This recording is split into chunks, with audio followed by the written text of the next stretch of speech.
o ex-presidente Lula, Rui, ele vem sendo muito cauteloso, né, dialogando com todas as forças. A gente falou na semana passada do encontro com Fernando Henrique Cardoso, ele tem falado com líderes do Centrão.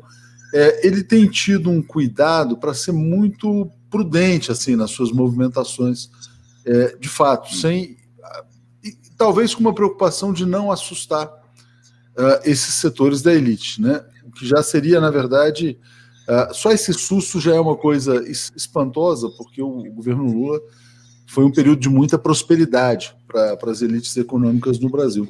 Como é que você vê a estratégia que vem sendo adotada por ele até agora, que eu considero uma estratégia prudente, né? E aí isso emenda com a fala do Vitor, que ele fala assim: Rui, o PT ainda não impulsionou sua militância para os atos de rua, e não esperar a campanha oficial, como pressionar o partido a ajudar nas ruas. Mesmo se a gente for olhar a nota do PT antes do dia 29, foi uma nota assim, dizendo, olha, estamos juntos, mas olha, quem for, não era na linha vamos todos, quem for se cuide, era um pouco nessa direção. Então, eu queria que você falasse um pouco sobre a estratégia do Lula e, por tabela, também do PT. Sem dúvida, o Lula está sendo cauteloso, está sendo prudente, só que eu acho que essa cautela dele e essa prudência, elas estão sendo desperdiçadas. A burguesia já está aterrorizada com o Lula. Ela não vai ficar mais. Né? O pessoal não quer o PT de volta. Eles não querem aquele tipo de política que o PT representa, que é uma política de reformas sociais, de conter as privatizações, está totalmente fora de lugar para ela essa política. O que eles querem é uma política para esfolar a população brasileira ao máximo. Até porque, entendamos uma coisa, nesse momento exato, em que nós estamos diante da possibilidade de uma virada, os trabalhadores estão com o pé da burguesia na sua garganta. A situação não está fácil. Os sindicatos estão paralisados. Os trabalhadores, eles perdem todo dia alguma coisa. Quer dizer, nós estamos diante da possibilidade de uma grande virada. Então, a burguesia ela não quer essa virada. Ela vai lutar com unhas e dentes contra isso. Por quê?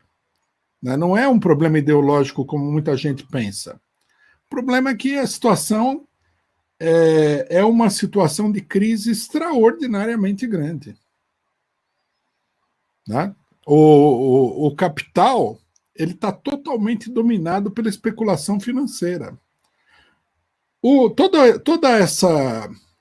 Toda essa movimentação, uma eventual vitória do PT e tudo mais, pode quebrar o eixo da especulação financeira que está muito frágil.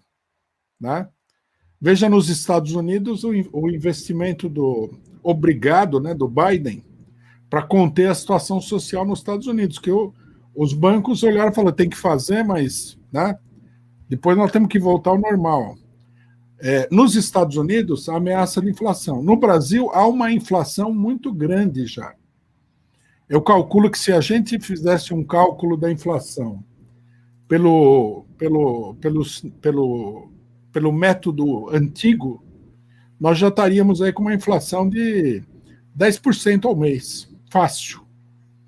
Né? Então, quer dizer, a inflação é um sinal de que aquele eixo, que é o eixo da época do Plano Real, neoliberal, da especulação financeira, ele está corroído, ele pode entrar em crise.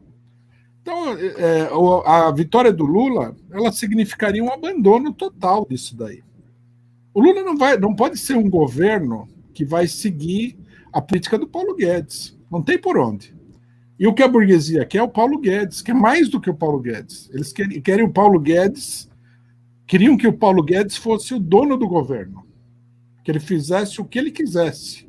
Ou talvez um Paulo Guedes com outra roupa, né, com outra cara. Tem um movimento, a gente começa a perceber algumas pessoas levantando muito meios de comunicação, né? Falava hoje com um amigo, uma matéria muito propagandística assim, do presidente do Banco Central, do Campos Neto.